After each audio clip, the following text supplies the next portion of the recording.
que não vai aparecer mais ninguém, ou se for chegar, não sei se vai ser agora, hein? Então posso começar já a ver a prova antiga com vocês.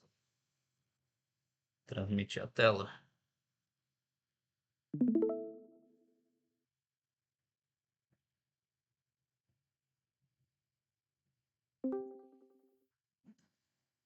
Pá, boa tarde. Oi, boa tarde. Bom, você chegou na hora, porque eu ia começar a resolver mesmo. Bom, eu mandei no grupo os enunciados da prova que eu vou resolver. Vai ser a P1 de 2025.1. O Heitor, que é o outro monitor, pediu para fazer a do período passado. Então eu peguei a anterior para fazer. Em vez de ficar resolvendo no Paint, né, que é o que eu estava fazendo nas últimas monitorias, eu decidi rabiscar no caderno e analisar as fotos do rabisco com vocês. Se alguma coisa ficar confusa, aí eu abro o Paint e começo a refazer alguma parte que vocês, para vocês entenderem melhor, beleza? É só porque ficar resolvendo a prova inteira no Paint aqui na monitoria realmente não ia ser muito prático. Quem tava nas últimas sessões me viu lutando contra o Paint, mas enfim. Vamos lá então. São 4 questões. Uma delas possui múltiplos itens, as outras são um item único.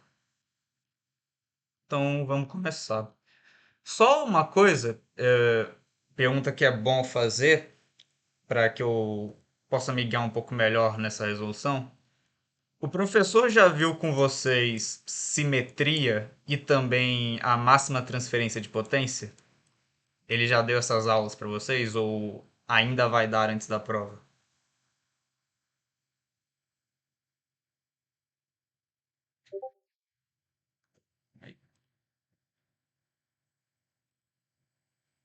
Simetria ainda não, ok. Tá. É porque essa prova e muitas das provas antigas continham uma questão de simetria e antissimetria. Acredito, eu não lembro agora se no período passado tinha, mas geralmente tem. Ele provavelmente vai dar essa aula ainda antes da prova. Talvez amanhã ou na quinta-feira, sei lá. Mas tudo bem, eu explico pra vocês o conceito, até porque eu não acho que ele seja tão difícil assim. E olha só, ele é o conceito da primeira questão já. Então, vamos lá.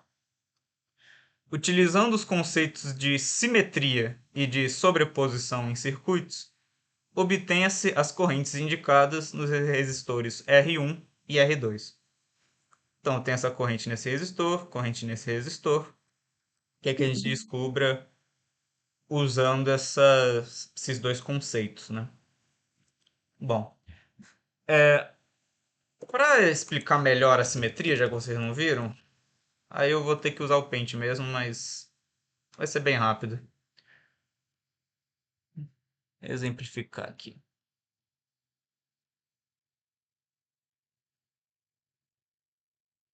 Você tem uma fonte aqui e um determinado circuito, chamar de com essa letra grega eta aqui. Você tem do outro lado um mesmo circuito eta, uma mesma rede, ligada a uma outra fonte aqui de tensão. Se essas duas fontes tiverem exatamente o mesmo valor, ou seja, você tem o mesmo valor de fonte e também o mesmo circuito aqui no meio, desse lado e desse lado, a gente diz que esse é um circuito simétrico. Que eles, por motivos óbvios, né? Essa parte aqui é igual a essa. E nesse caso, a corrente que vai assim de um lado para o outro é zero. Ela é nula. Você não tem corrente vindo daqui para cá ou daqui para cá. Você pode dizer isso para qualquer circuito que você consiga organizar dessa forma. Eu coloquei aqui fonte de tensão, mas pode ser fonte de corrente também, tá? Tensão, corrente, enfim. Só achei mais fácil de desenhar tensão. Mas se aqui fosse uma setinha de corrente, também é válido o conceito de simetria. Ok? Da mesma forma que a gente tem a simetria, a gente tem também a antissimetria. Eu acho que o nome é autoexplicativo, né? Mas só para exemplificar, né? Você vai ter novamente esses dois lados de circuito aqui idênticos, circuito eta e o circuito eta iguais. Só que as fontes de alimentação, em vez de elas serem iguais, elas vão ser iguais em módulo, mas diferentes no sentido. A orientação delas vai estar oposta. V1 para cima, V1 para baixo. E quando isso acontece, eu tenho outro fenômeno, que é um curto-circuito aqui no meio. Nessa ligação, né, dentre os dois lados, eu posso dizer que o potencial aqui em cima é igual ao potencial aqui embaixo. Se eu tivesse uma linha passando aqui no meio, o potencial aqui no meio também seria igual a esse a esse. Aqui também seria igual, aqui também, enfim. Esses conceitos de antissimetria, que é esse que está aqui, e o de simetria, que é o que eu mostrei antes, quase sempre caem nas provas dele, nas P1 dele. E é o assunto aqui dessa primeira. Percebam, aliás, que eu já tenho uma boa base aqui no meio, né? Eu tenho 4.000 aqui, 4.000 aqui, 4.000 desse lado, 4.000 desse lado. Esse 1.000 que está aqui, se eu transformar essa fonte de tensão em fonte de corrente, fica 1.000 aqui igual desse lado. E eu tenho esses dois aqui no meio, né? Como é que eu faço para dividir? Eu transformo isso aqui numa associação em paralelo. Percebam que esses 2.000 equivale a 4.000 desse lado, 4.000 aqui, um em paralelo com o outro. Da mesma forma que esse 5 sobre 12 aqui embaixo equivale a um paralelo de 10 sobre 12 aqui e 10 sobre 12 aqui. Em outras palavras, se eu dividir essas associações aqui, se eu dividir esses resistores em paralelos e fizer essa transformação, eu vou ter aqui no meio algo simétrico. O que vai precisar de alteração são as fontes. Porque percebam, né, que transformando essa fonte de tensão numa fonte de corrente, eu vou ter 12 miliamperes, que é diferente de 6 miliamperes, né? Mas então como que eu faço para isso ser simétrico? Eu transformo essas fontes de corrente, é o que eu fiz aqui na próxima imagem. Eu transformo essas fontes de corrente em fontes de corrente associadas em paralelo. Aqui já desenvolvido, né? Eu fiz a divisão aqui dos paralelos, 2.000, 4.000, 4.000, 10 sobre 12, 10 sobre 12, enfim. E a fonte que eu tinha de 12 miliamperes indo para cima, né? Depois de já ter transformado de tensão para corrente, eu posso dividi-la em 3 miliamperes e 9 miliamperes. 3 miliamperes para cima, 9 miliamperes também para cima. Da mesma forma que essa fonte de corrente aqui de 6 miliamperes, indo para cima, pode virar uma fonte de corrente de 9 miliamperes indo para cima e uma de 3 miliamperes em paralelo indo para baixo. Isso aqui é o equivalente de 6 miliamperes e aqui de 12 miliamperes. E eu tenho agora, e olha que interessante, aplicando superposição, né, para só analisar uma parte das fontes num momento e em outro momento analisar a outra parte das fontes, eu consigo ter num momento inicial um circuito simétrico com essas fontes de 9 miliamperes aqui, e um circuito antissimétrico com essas fontes de 3 miliamperes. Eu só preciso, novamente, usar, como eu citei, né, a sobreposição ou superposição para analisar primeiro esse circuito simétrico e depois o circuito antissimétrico. E aí eu somo as duas respostas para ter o resultado final. Vocês entenderam esse conceito de simetria, antissimetria e como ele vai ser aplicado aqui?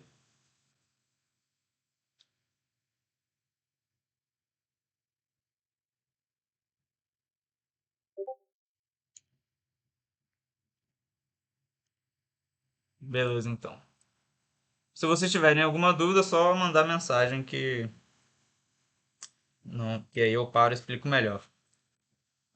Quem tiver microfone também não tem problema em falar por ele, tá? Mas também não tem problema mandar digitado, é preferência de vocês. Bom, agora que eu já falei que vai ser feito, é botar a mão na massa. Como eu citei, a gente vai ter primeiro um circuito simétrico, né? Se a gente desliga essa fonte I1 e essa fonte 4, a gente tem o primeiro circuito simétrico aqui. Você coloca em aberto as duas que não se analisam. É a superposição. Aí você vai primeiro desconectar essas duas fontes aqui, I1 e I4, e analisar o circuito só com I2 e 3. E aí depois você vai trocar. Você vai desconectar I2 e 3 e vai analisar com I1 e 4. São as duas etapas da nossa resolução. Bom, então vamos lá. I1 e I4 formam um circuito simétrico. Simetria, né, quer dizer que essa corrente indo da direita para a esquerda, desculpa, da esquerda para a direita, ou então da direita para a esquerda é igual a zero. Isso significa que eu vou ter um aberto, né? Se eu não tenho corrente passando, é como se eu tivesse um circuito aberto aqui, aberto aqui e aberto aqui. Estando em aberto, eu posso só analisar uma metade, essa primeira metade aqui do circuito.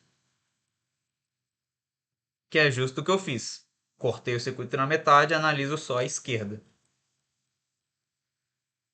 Aí, beleza. Ele quer valor de IR1 e IR2. Vou descobrir primeiro IR1', né? Nessa organização aqui, eu vou ter esses dois resistores em série, fazendo um resistor equivalente de 8.000 ohms. E esses 8.000 vão estar em paralelo com esse de 4.000. Eu posso então resolver esse paralelo, vai dar um resistor de 8/3 kΩ aqui. E essa associação em série com esse de 10/12, que eu simplifiquei para 5/6, né? Fazendo essa soma aqui, isso aqui é 16/6, vai dar 21/6 quilômetros aqui. E para a gente descobrir esse IR1 e também o IR2, a gente só faz um divisor de corrente, que eu fiz aqui, né? Tem a corrente total 9 miliamperes, joga na fórmula do divisor de corrente, você descobre que esse IR1 aqui é igual a 2 miliamperes. Então, os outros 7 miliamperes que sobram vão ser esse IR2 aqui. E uma dúvida que pode surgir é que no enunciado ele pede IR2, né, o R2 aqui do lado direito, sendo que eu estou analisando o lado esquerdo, né? Então isso pode gerar uma confusão. Mas percebam que aqui vai ser a mesma coisa, porque esses lados, justamente porque os lados são idênticos e eu tenho uma alimentação idêntica também. Então, nessa primeira etapa, né, que é 9 miliamperes, 9 miliamperes, o IR2 descendo aqui vai ser igual ao IR2 descendo aqui. Não preciso analisar o lado direito também. Enfim, com isso feito, né, com isso entendido, a gente tem a primeira parcela de IR1 e de IR2. E agora a gente vai para a segunda etapa, que a gente zera I2 e I3 e volta I4 e I1 para o circuito.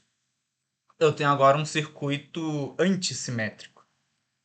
Querendo dizer, então, que esse ponto aqui no meio, esse ponto aqui no meio e esse ponto aqui no meio estão todos conectados em um curto.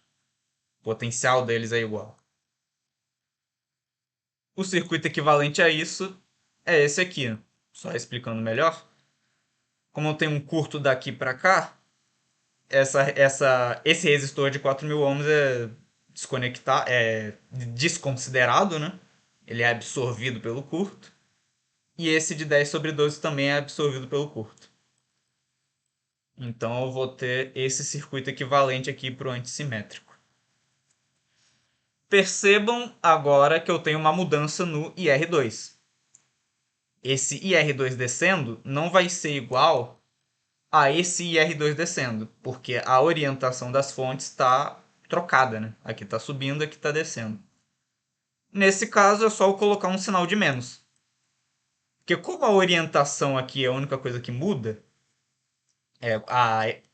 como eu posso dizer, a alimentação total aqui do circuito está em um sentido diferente, mas o valor é igual, os valores vão ser os mesmos, só que aqui vai estar descendo ou subindo, enquanto que no outro vai estar o sentido oposto. Então eu posso só analisar o IR2 aqui descendo e colocar um sinal de menos aqui. Que aí eu vou encontrar o, digamos, IR2 que eu de fato quero encontrar aqui, que é o do lado direito, né? Com essa questão de orientação explicada, aliás, faltou um segundo tracinho aqui, né? É IR1 2 linhas, aqui era para ser IR2 2 linhas também, mas enfim. Com essa questão da orientação explicada, até escrevi o texto aqui, é só a gente encontrar esses dois valores. 4.000 em paralelo com 4.000 resulta em 2.000. E aí eu vou ter de novo um divisor de corrente aqui.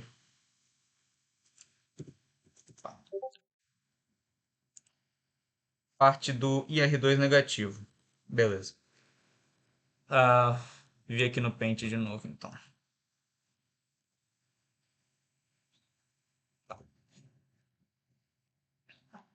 Vou desenhar aqui rapidinho para você entender. Uma fonte de corrente, eu vou desenhar a corrente mesmo.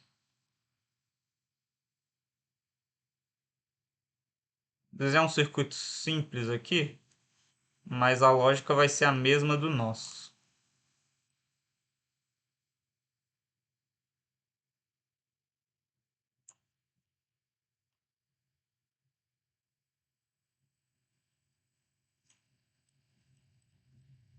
E um aqui.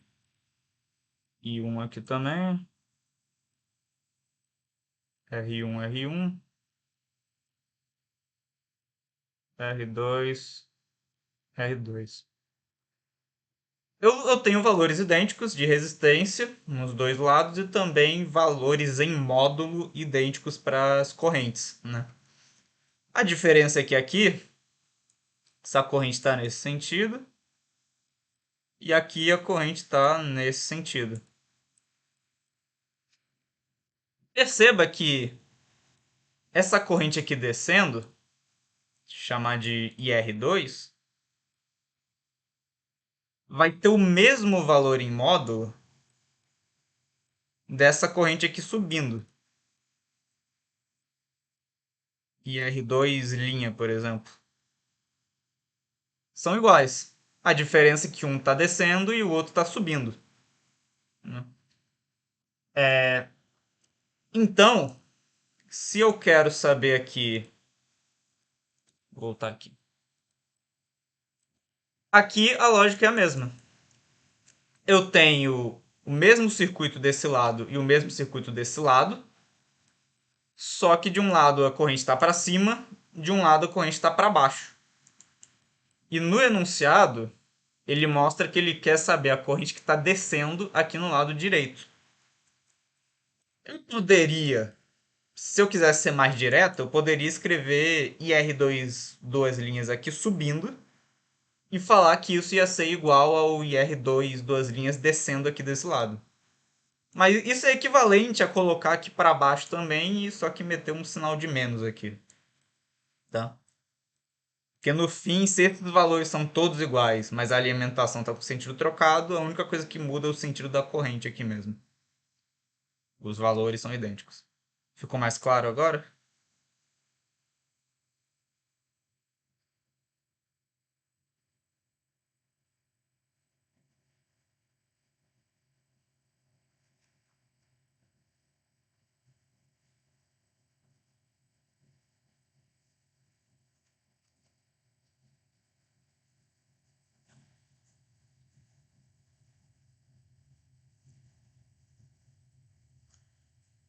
Basicamente é uma forma de você dizer é isso.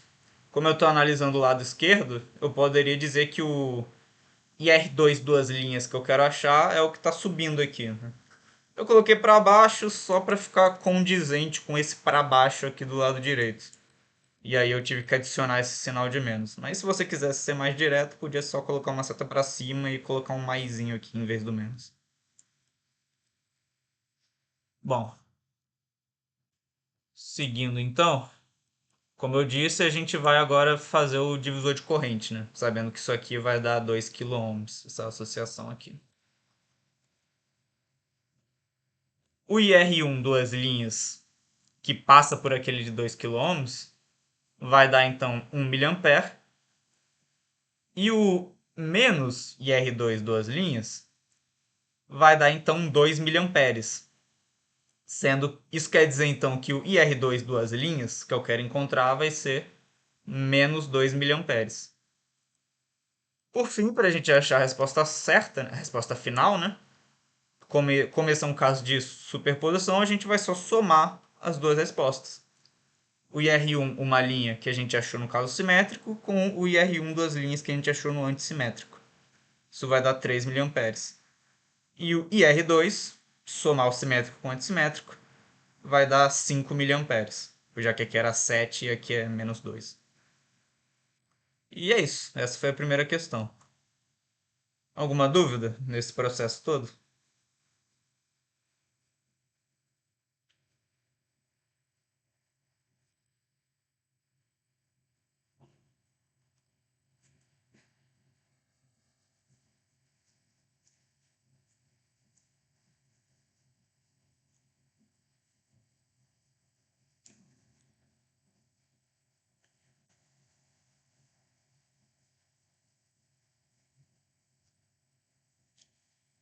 Curto-circuito, elimina os resistores. Sim, é aquela parte da absorção, né? Porque quando você tem, vou voltar para o pente aqui. Quando você tem um circuito qualquer, você tem um circuito aqui para a esquerda, um circuito aqui para a direita, né? No meio do circuito, ou então em algum ponto do circuito aleatório, você tem isso aqui. Curto-circuito ligado a um resistor. Quer dizer que toda corrente que chega aqui, ela vai ser drenada por esse curto. Você não vai ter nenhuma corrente chegando nesse resistor.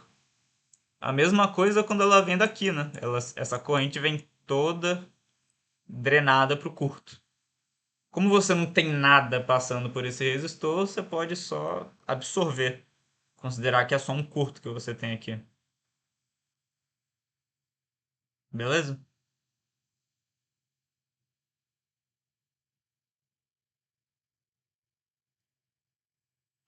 Bom, tudo bem. Vamos então para a segunda questão. Aqui a gente tem a análise de malhas, né? E ele pede, sem alterar o circuito, ou seja, sem nenhuma transformação ou deslocamento de fontes, escreva de forma algébrica as equações de malha necessárias para a análise completa do circuito. Em seguida, aplique os valores dos componentes, que está nessa tabelinha aqui da direita, e ganhos indicados, né? E calcule as correntes IR2 e IR4 que estão indicadas aqui na questão, né? IR2 e IR4. Bom, primeiro de tudo, vocês percebem que a gente vai ter aqui um caso de análise modificada, né? Já que a gente tem uma fonte de corrente. Isso quer dizer que eu vou ter que adicionar uma incógnita para a tensão em cima dessa fonte e uma equação que descreve corrente que passa nesse ramo aqui da fonte. Eu vou ter também essa incógnita VR4, que é a tensão de controle para essa fonte aqui de tensão. E eu posso não, né? Eu vou ter que também ter uma incógnita mais VR4 e uma equação que descreve a corrente em cima de R4. Tendo isso em mente, a gente pode começar a escrever a nossa análise. Vou pegar a imagem certa aqui. Bom, de novo, a questão da orientação das correntes de malha é completamente arbitrário. Eu escolhi essas aqui. I1 no anti-horário, I2 no anti-horário e I3 no horário. Vocês podem escolher aí as que vocês bem entenderem. Bom, com essas orientações escolhidas, uma coisa que a gente já pode escrever é a equação de VR4. Normalmente, a gente teria VR4 como uma incógnita, mas percebam que aqui ele é só R4 vezes I3, né? E 2 vezes I3, né?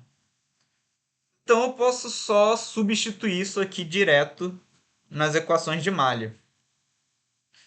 Aliás, eu percebi uma coisa, no enunciado ele pede para escrever de forma algébrica e depois aplicar os valores. Aqui eu já apliquei direto, né? Aí isso é algo que é bom prestar atenção, né? Na questão, na prova mesmo, acho que é bom vocês de fato escreverem tudo algébrico e só depois substituir, tá? Foi erro meu aqui já meter os valores direto. Enfim, com isso dito, vamos resolver para achar os valores que ele quer, que é I2 e I4, IR2 e IR4. Bom, como eu estava falando, a gente tem VR4 igual a R4 vezes I3, por essa orientação aqui que eu arbitrei. 2, ou seja, vai ser 2 vezes I3. Eu posso escrever a tensão em cima dessa fonte de corrente como sendo VA, é o nome que eu dei para essa fonte. E aí eu escrevo a corrente em VA como sendo I2 mais I3. Já está até aqui embaixo, né? E aí eu escrevo normalmente as equações das correntes de malha. Começando aqui pela malha 1, né? Malha da corrente I1. Eu vou ter aqui entrando nessa fonte controlada, entrando pelo menos, né, nessa fonte controlada, vai ser então menos A1 vezes VR4. O valor de A1 já está aqui escrito como sendo 1, né, na tabelinha.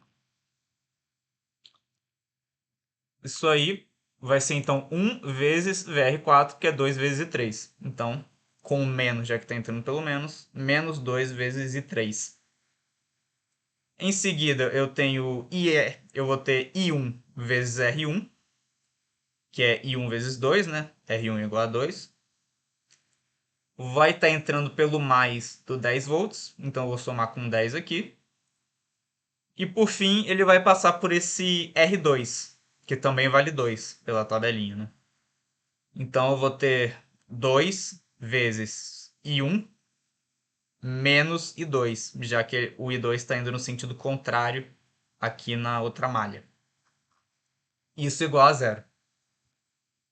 Na malha 2, eu vou ter aqui ele passando pelo mesmo R2, ou seja, vai ser I2 menos I1, que está no sentido contrário, vezes 2, que é o valor de R2. Ele vai estar entrando aqui nessa fonte de corrente pelo positivo, né, que eu arbitrei. Então vai ser, eu vou somar com VA. E por fim ele vai passar por esse R3, que também vale 2. Então vai ser I2 vezes 2. Isso aí é igual a zero.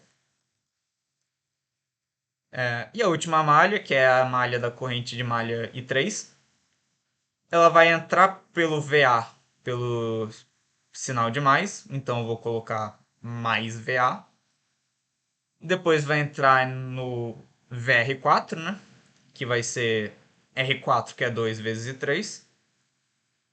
E por fim ele vai entrar nessa fonte controlada de tensão, que é A3 vezes IR1.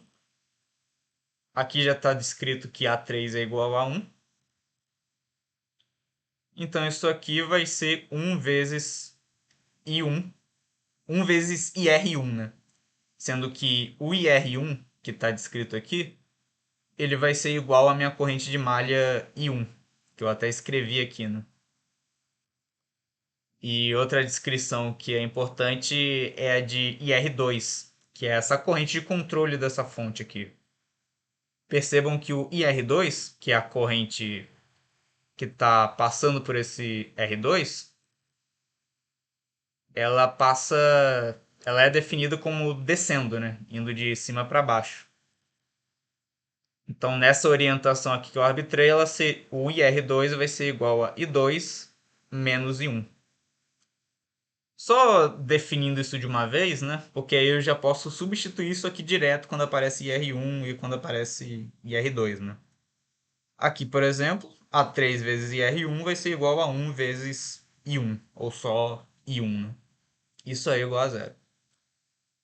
E como eu citei, a minha equação a mais, que eu preciso por ter uma incógnita a mais que o VA, é a própria corrente no ramo. Eu sei que essa corrente aqui de A2 vezes IR2, ela é igual a I2 mais I3. Sendo que esse A2 vezes IR2 é 2 vezes I2 menos I1, que é o que eu escrevi aqui. E é isso, agora eu tenho o meu sisteminha com 4 equações e 4 incógnitas. De novo, eu pulei um caminho aqui que eu não deveria, tá? O enunciado pede para escrever tudo algébrico primeiro. Então, se cair algo desse tipo na prova, faça como está descrito, tá? Escrevam primeiro tudo algébrico e só depois substituam, beleza? É nessa montagem aqui, vocês tiveram alguma dúvida? Ou algo ficou meio confuso?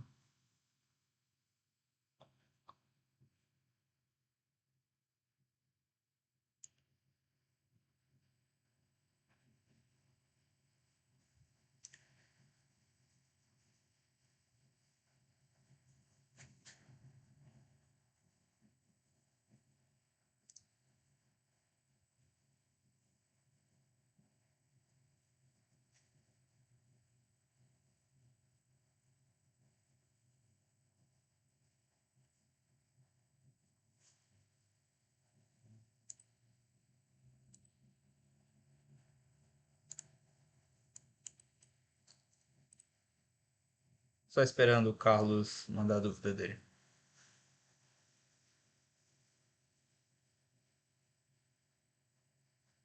E 2 é escolhido como positivo para o cálculo da corrente da fonte controlada. Então, é. Só ver aqui de novo. O I2, ele só. Eu só arbitrei, eu só decidi que ele vai ter esse sentido aqui. Eu decidi, por livre e espontânea vontade, que ele vai ser anti-horário, né? E no enunciado está definido que o IR2 ele desce no R2, ele vai de cima para baixo. Então, por essa definição, né, de que ele está descendo, ele tem que ser igual ao I2 que está descendo menos o I1, já que o I1 está subindo. Então, isso aqui, essa expressão aqui é apenas uma consequência das minhas decisões de sentido de corrente de malha, ok? Se você escrevesse, por exemplo, I2 no sentido horário, seria o IR2 seria menos I2 menos I1. Era essa a sua dúvida?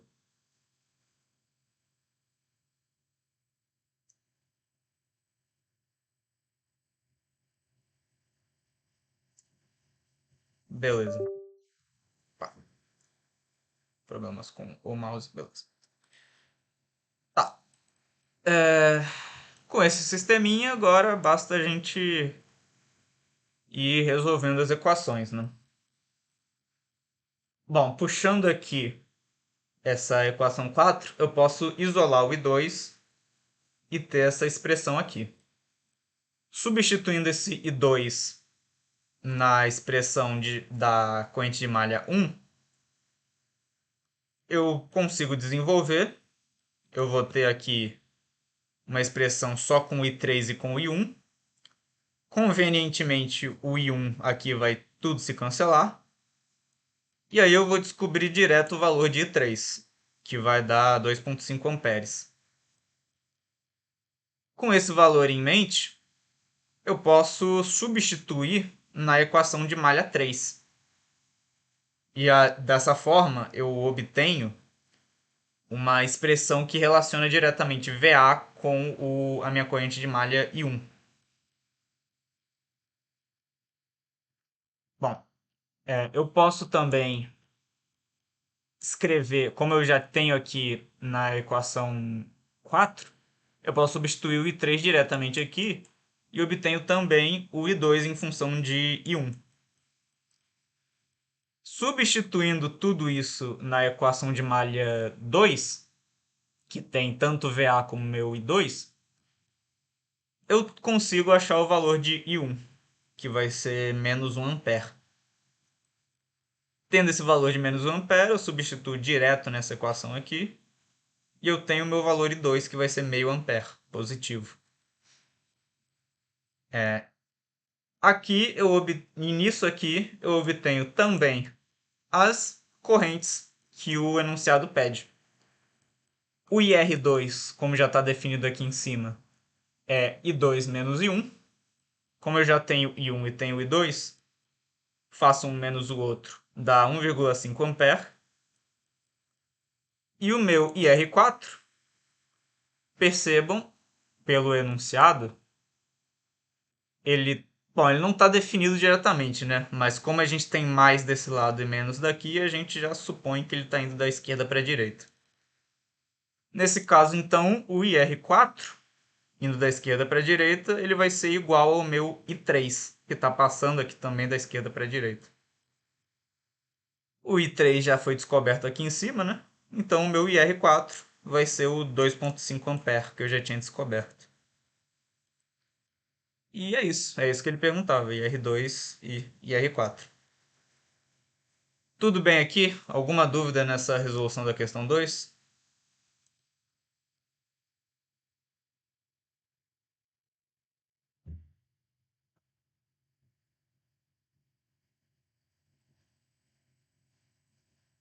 Bom, se ninguém tem dúvida, então vou seguir.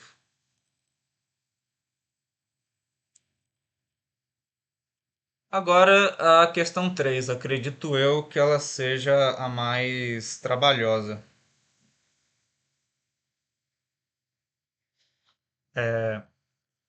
Ele dá esse circuito aqui, bem grande, e pede na letra A para obter o circuito equivalente de TV NAND entre esses dois terminais, terminal A e terminal B.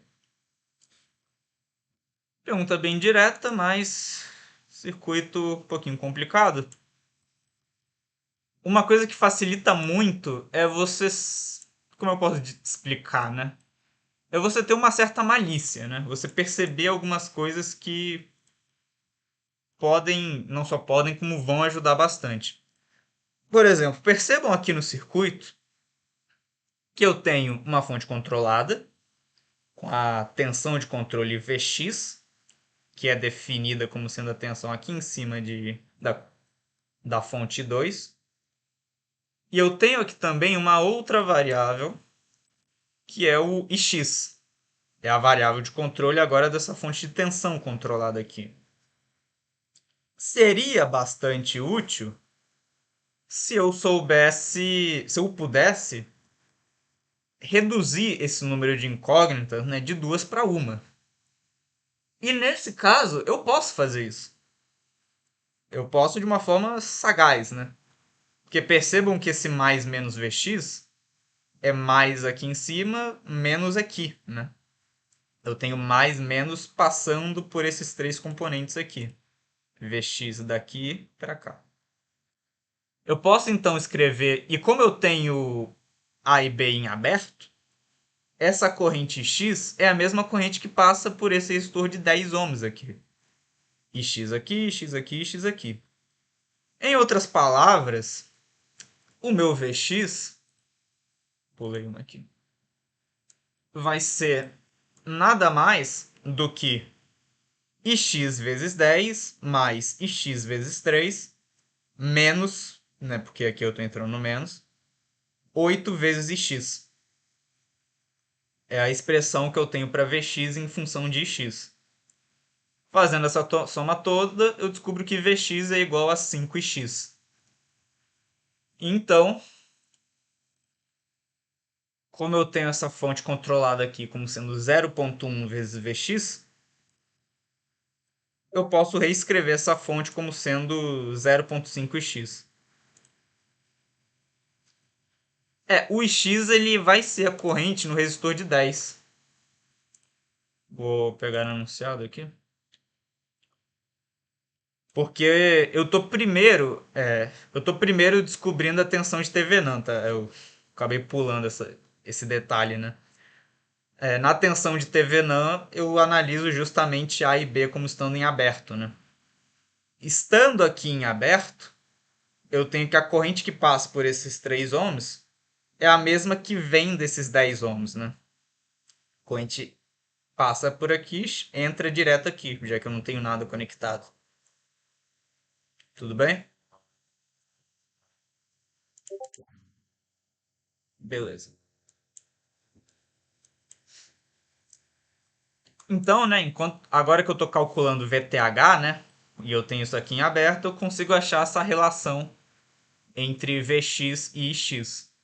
Escrevo que Vx é igual a 5x, então eu já substituo aqui na expressão da fonte de corrente controlada, 0,5x.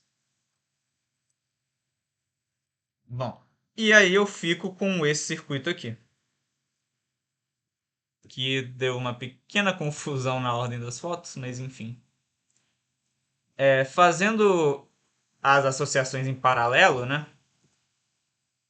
Ou seja, se eu faço o paralelo dessas três resistências, de 10 com 10, depois com esse outro de 5, dessa fonte com essa fonte com essa fonte, se eu faço todos esses paralelos, o circuito equivalente que eu tenho é esse aqui. Eu tinha um de 10 com 10, né, que dá um paralelo de 5. Esse 5 resultante com outro de 5 vai dar um paralelo de 2,5 aqui.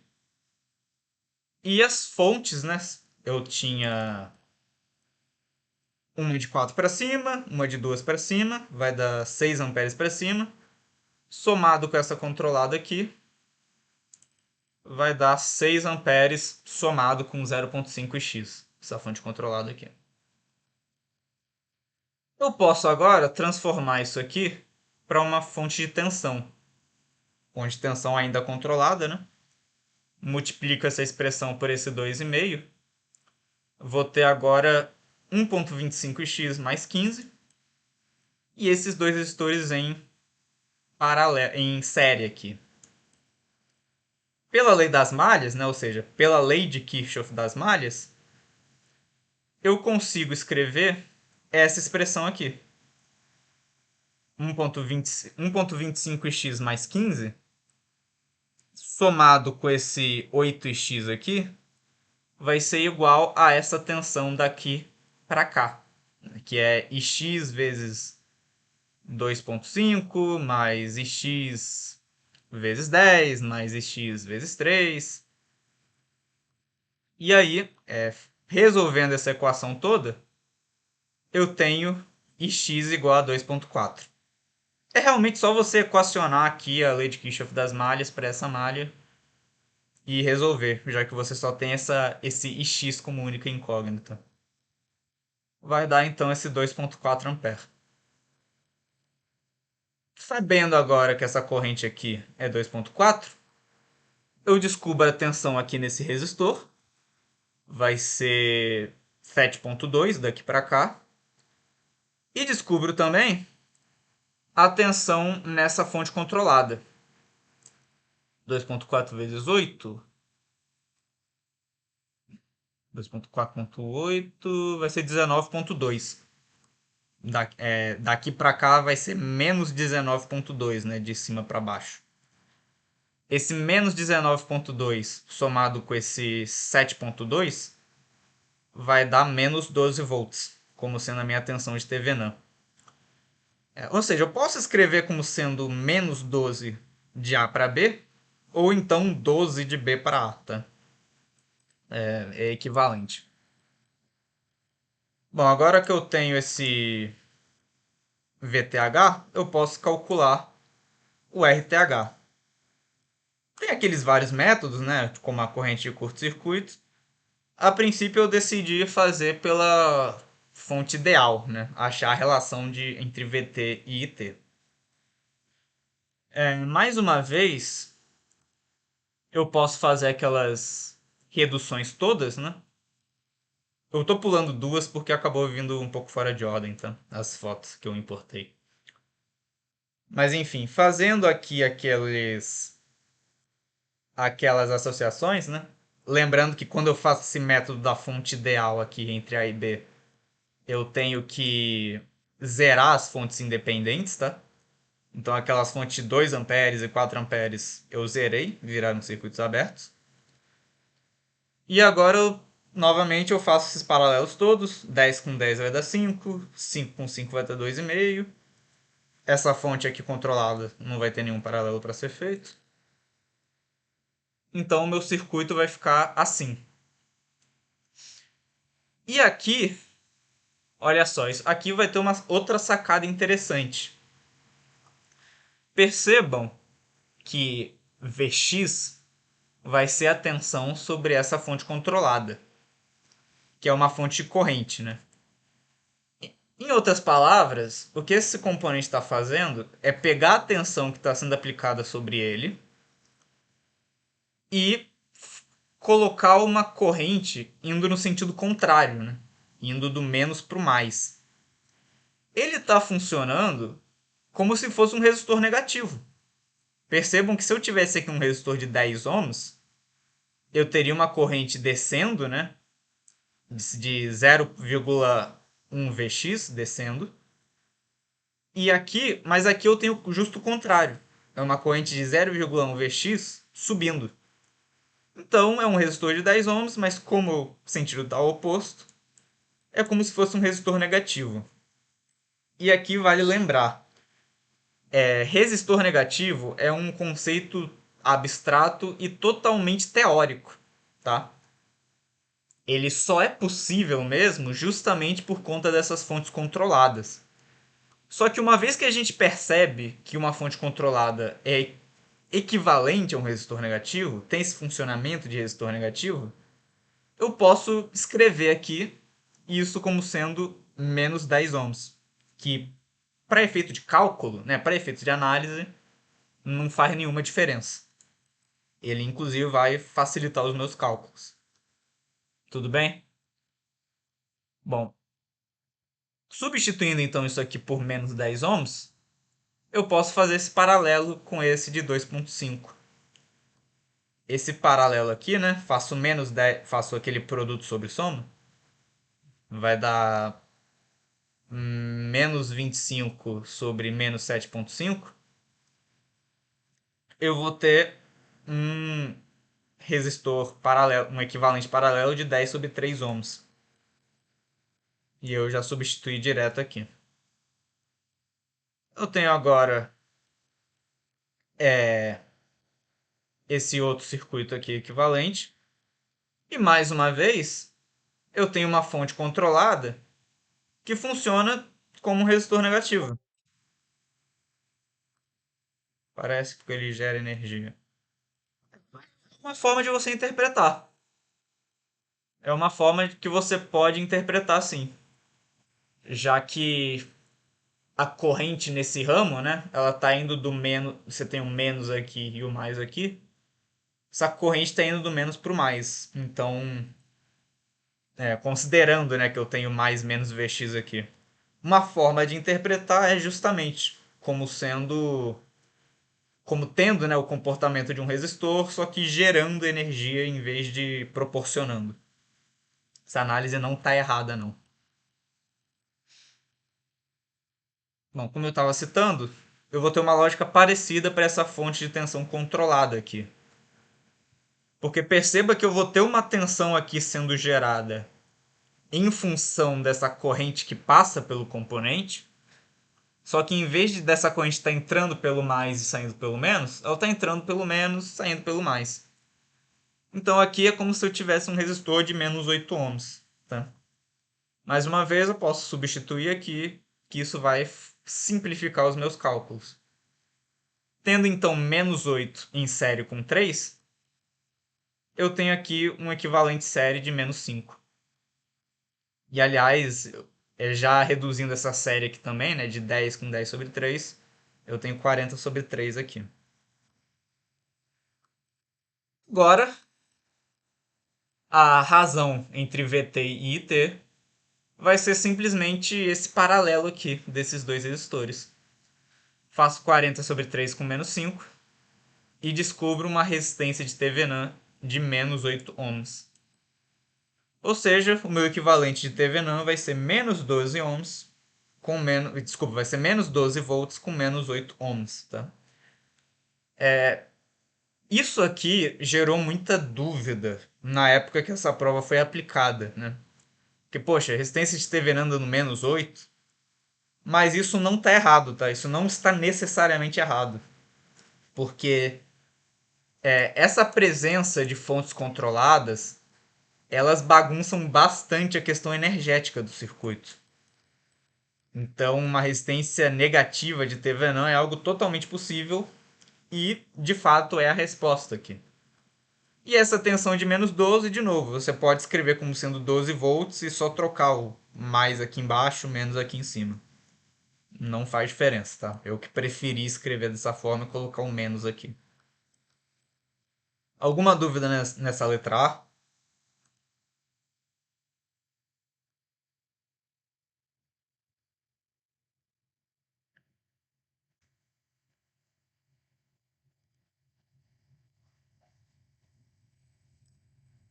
Bom, beleza.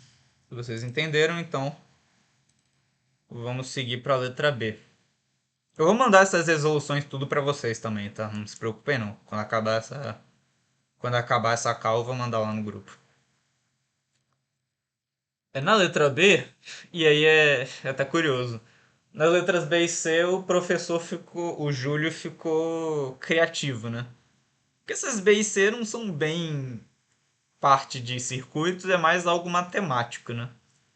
Na letra B ele pede, esboce o gráfico da corrente em um resistor ôhmico de carga conectados aos terminais A e B. Então, eu vou ter esse circuito equivalente de Thevenin aqui, né? Entre A e B eu vou conectar uma carga R qualquer.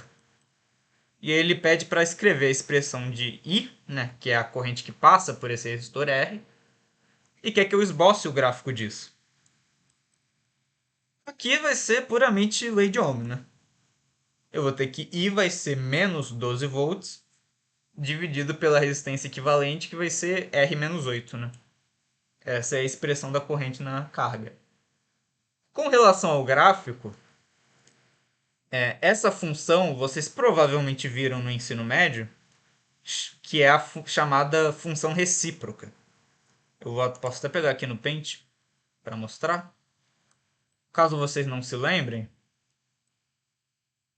se eu tenho y igual a 1 sobre x, isso gera um gráfico y aqui e x aqui, mais ou menos assim, né?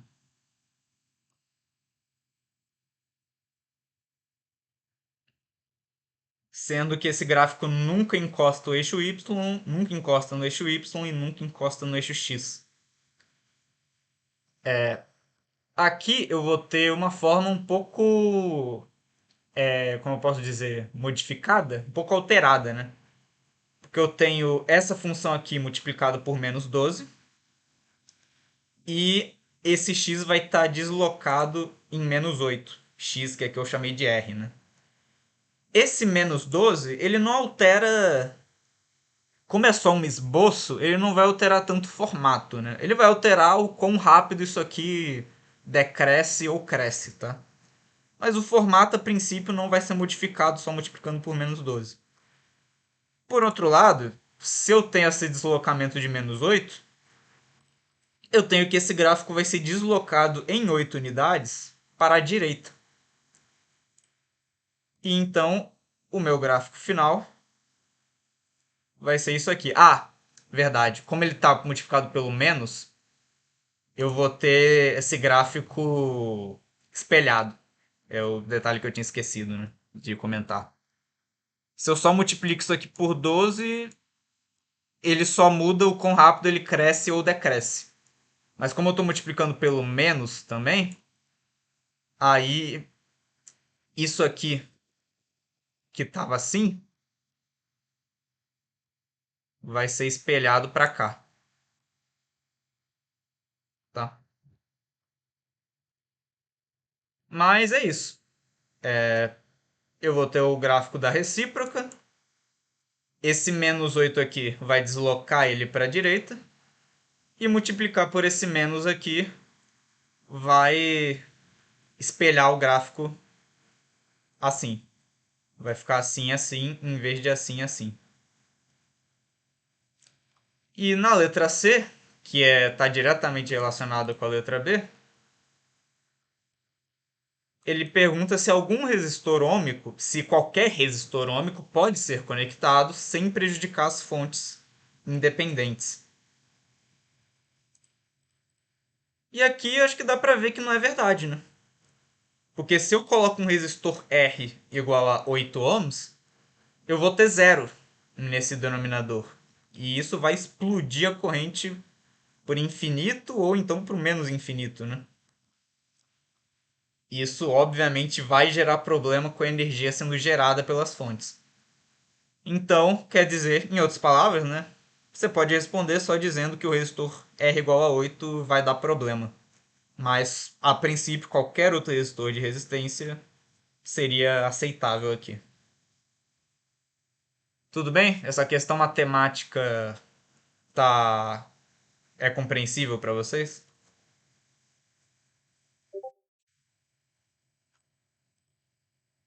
Beleza.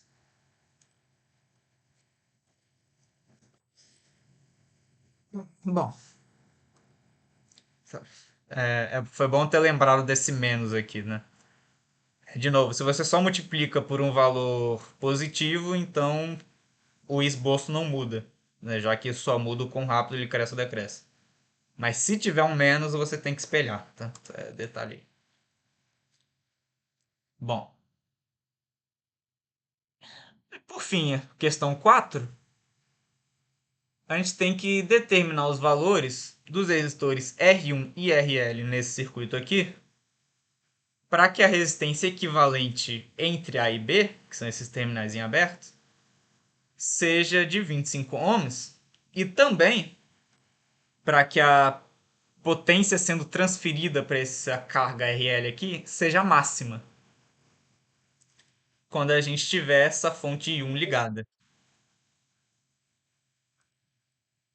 Máxima transferência. Ah, relembrar. Ok. Bom, eu poderia desenvolver isso tudo aqui, mas indo direto ao ponto, vou pegar aqui no Paint de novo. Vamos supor que você tem um equivalente de Thevenin aqui, né? Nesse circuito vai ser equivalente de Norton, mas vocês sabem que Norton é só o Thevenin transformado para fonte de corrente. Então, o Thevenin acredito que vai ser mais simples de exemplificar.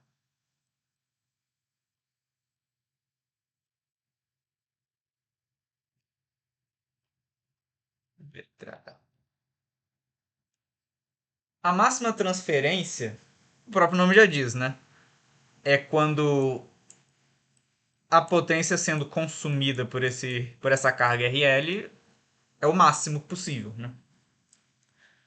Perceba que se eu tiver uma resistência RL muito baixa, eu vou ter uma corrente muito alta aqui, mas como essa resistência aqui é muito baixa, minha potência não vai ficar tão alta. Por outro lado, se eu tiver uma resistência aqui muito alta, eu vou ter uma tensão. A tensão VTH vai ficar quase toda concentrada aqui, né? Eu vou ter uma tensão alta. Mas como a resistência é muito alta também, a minha potência também vai ficar meio baixa. Então aqui você já percebe que vai ter que ficar num meio termo. Tem toda a demonstração matemática, que está inclusive na apostila do Teodósio, mas a conclusão é que para você ter a máxima transferência de potência, a resistência de carga RL tem que ser igual à resistência de Thevenin RTH.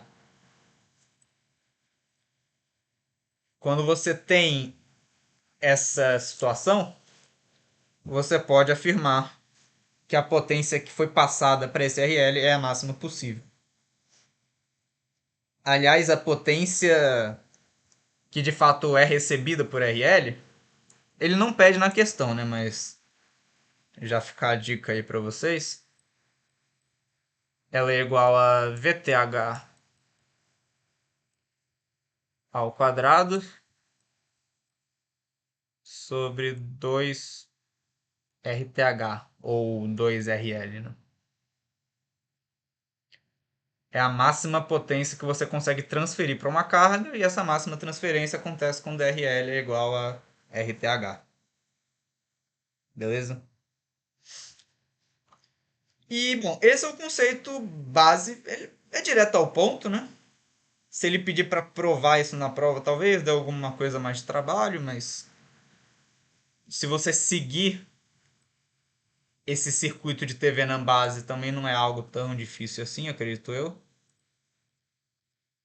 E mas para essa questão é realmente só você aplicar esse conceito com essas fórmulas aqui.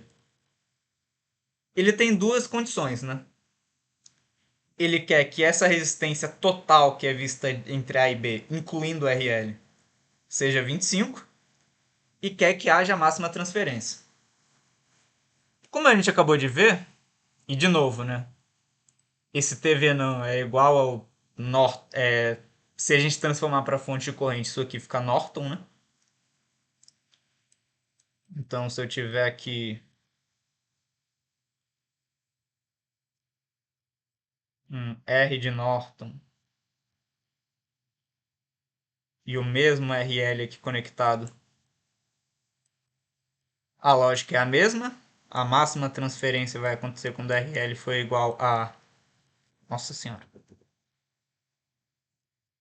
Foi igual a Rn.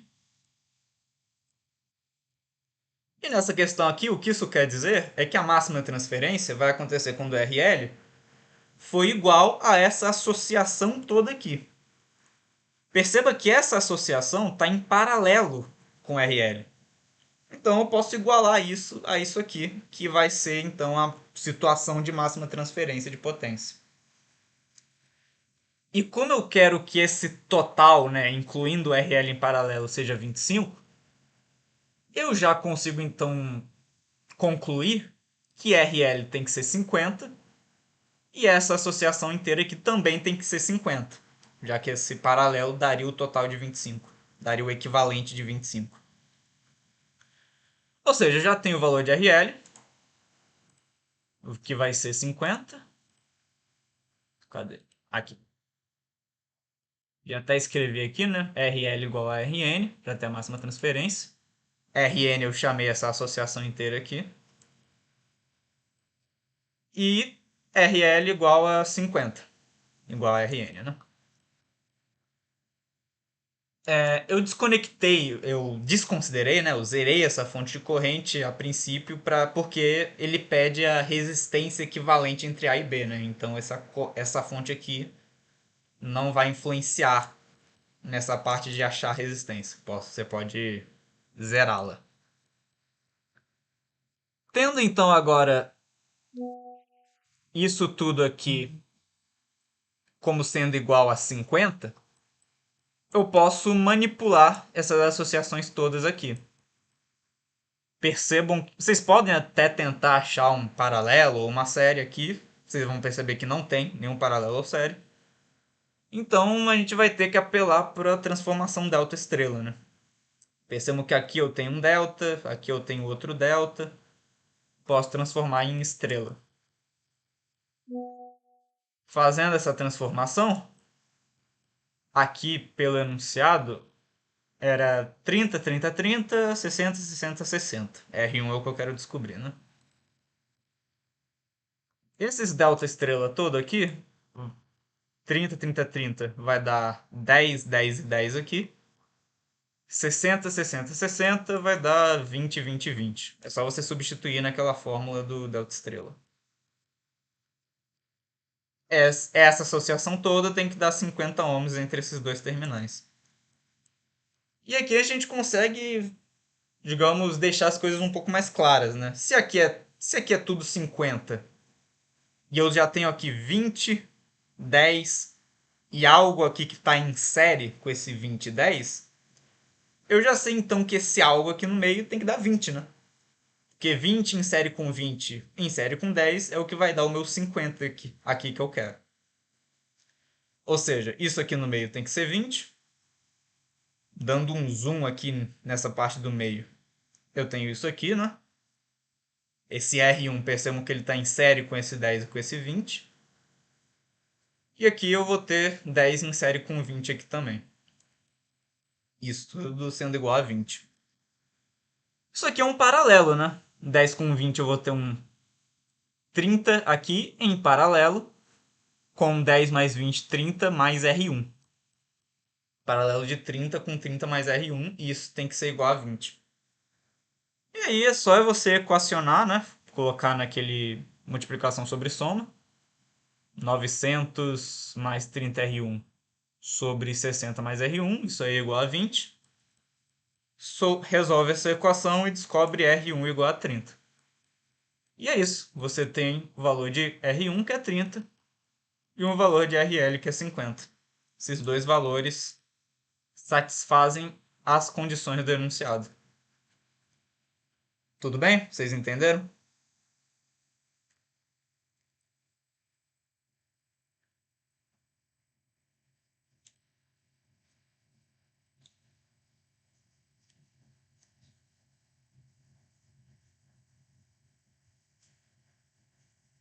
Parte do R1. Ok. Ok. Tá, só para ver se eu entendi bem essa dúvida. O R1 é o resistor que a gente tem aqui, né? Porque a gente tem dois resistores incógnita. O RL a gente descobriu desde o início que ele é 50. Já que o paralelo desse com esse tudo aqui tem que dar 25. E a gente sabe que isso aqui é igual a tudo isso aqui, para ter a máxima transferência, né? Então aqui é 50, aqui é 50. Essa associação toda aqui é 50.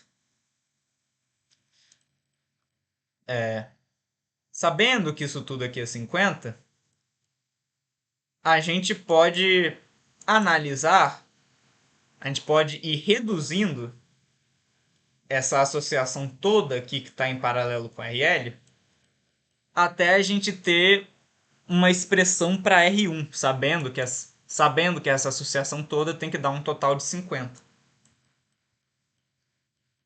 Essas estrelas aqui eu fiz pela presença desses deltas, né? Que aqui eu omiti, mas aqui é 30, 30, 30. Aqui é 60, 60, 60, tá? São os valores dados pelo enunciado.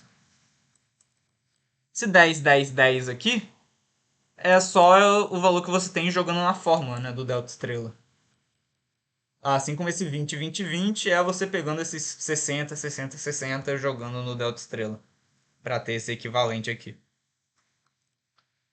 Aí esses três resistores viram isso aqui, esses três viram isso aqui, e o R1, que é esse que está aqui na lateral, ele vai ficar inalterado. Justamente porque eu quero descobrir o seu valor.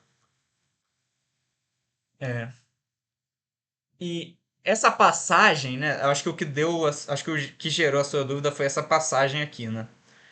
É que esses 50 ohms que eu tenho que ter no total são o resultado desse 10 ohms em série com isso tudo aqui, em série com esse outro de 20 ohms aqui embaixo.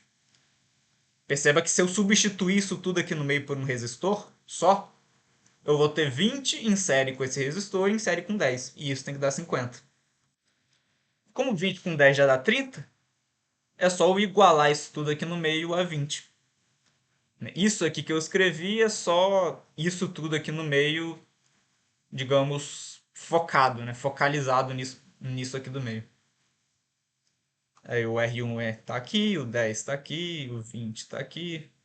Se 10 e 20 estão aqui, isso tudo igual a 20.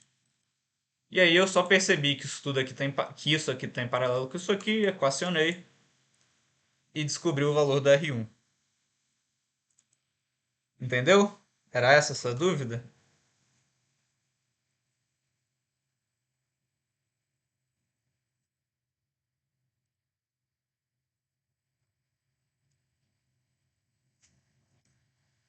Se você conseguir, se você tiver alguma dúvida mais específica, você pode apontar também, tá? Não tem problema. Mas, bom, gente, é isso. Essas eram as 4 questões da prova. Eu ia, como tem tempo sobrando, eu até resolveria outra, mas 40 minutos acho que ficaria muito apertado. Mas, como a prova de vocês é só na terça que vem, na próxima segunda eu posso então usar para resolver outra prova antiga, tá? Talvez 24.2 ou 24.1, sei lá. Mas para hoje era isso que eu tinha planejado. Agora eu fico à disposição para responder dúvidas mais específicas que vocês tenham, sejam de matéria, sejam de alguma questão de lista. Vocês podem mandar aí.